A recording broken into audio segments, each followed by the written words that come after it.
Last week we discussed racial bias in medical curricula. One part of that problem that we didn't discuss is the lack of diversity in medical education, and that's the topic of this week's Healthcare Triage.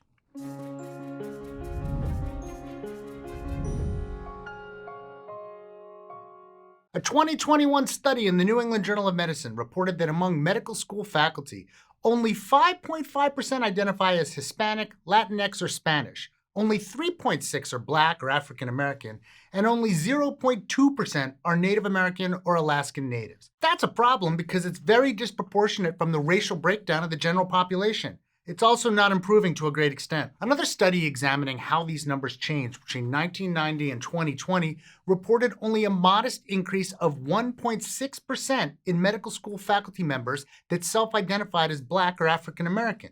They found that the increase in assistant professors was the largest at a 0.89 absolute percent point change, with even smaller increases for associate and full professors. This may suggest disparities in promotion, since associate and full professors are the next step up from assistant. Of the medical specialties, obstetrics and gynecology had the most faculty that identified as Black or African American at 8.5%, while otolaryngology had the lowest at just under 2%.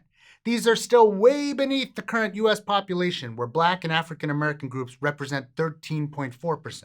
An op-ed in the New England Journal of Medicine rightly pointed out that many institutions overemphasize recruitment and then neglect retention, failing to create an environment that welcomes and nurtures faculty and students from underrepresented groups. A survey administered to executives, faculty, employees, and students at 6 hospitals found that cultures of discrimination were often present at these institutions and created barriers to inclusivity. They identified several related components, including microaggressions, favoritism, ineffective reporting systems, and the inaction of bystanders. For medical schools, the pattern is similar. A 2019 study looked at the proportion of medical students from various racial and ethnic minority groups admitted to medical schools between 2002 and 2017 relative to the general population. They found that students identifying as Black, Hispanic, Native American, or Alaskan Native were severely underrepresented in medical school. They also reported minimal improvement in enrollment over this time period, despite public initiatives to increase diversity. Institutions have been known to cite a lack of qualified candidates as the primary reason for these disparities, while overlooking the root cause of disparities that led to the lack of candidates.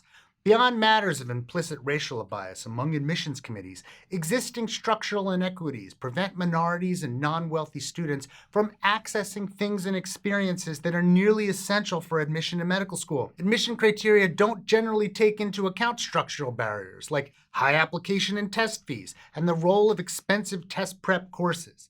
They also don't take into account who has access to things like high-performing high schools and expensive extracurricular activities or other opportunities that give students a major leg up on applications. So what can we do? One useful approach involves pipeline programs where students from underrepresented groups receive access to early support and career development programs. The most successful of these focus on academic enrichment, particularly in science and math, admission prep, mentoring, financial and psychosocial support, and professional opportunities. Another approach is called Holistic Review and Admissions, or HRA, and is recommended by the American Medical Association.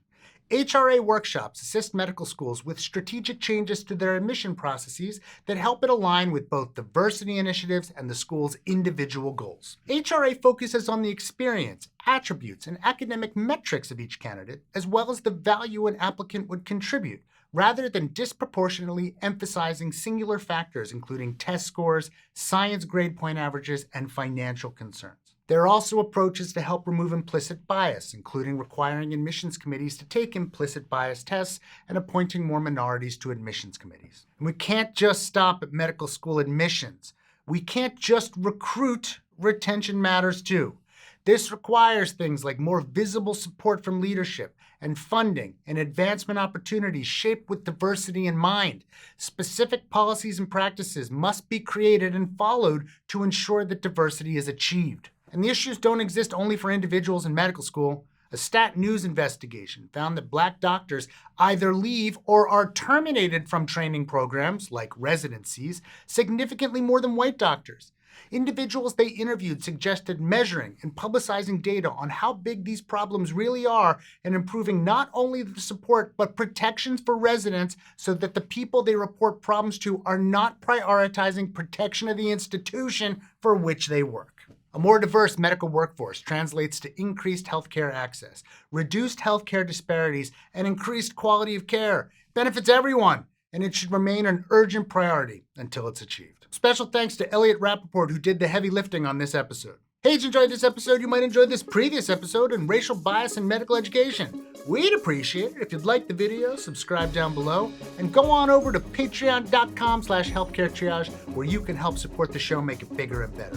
We'd especially like to thank our research associates, James Glasgow, Joe Sevitz, Edward Lillahome, and Brian Nam, and of course, our Surgeon Admiral, Sam.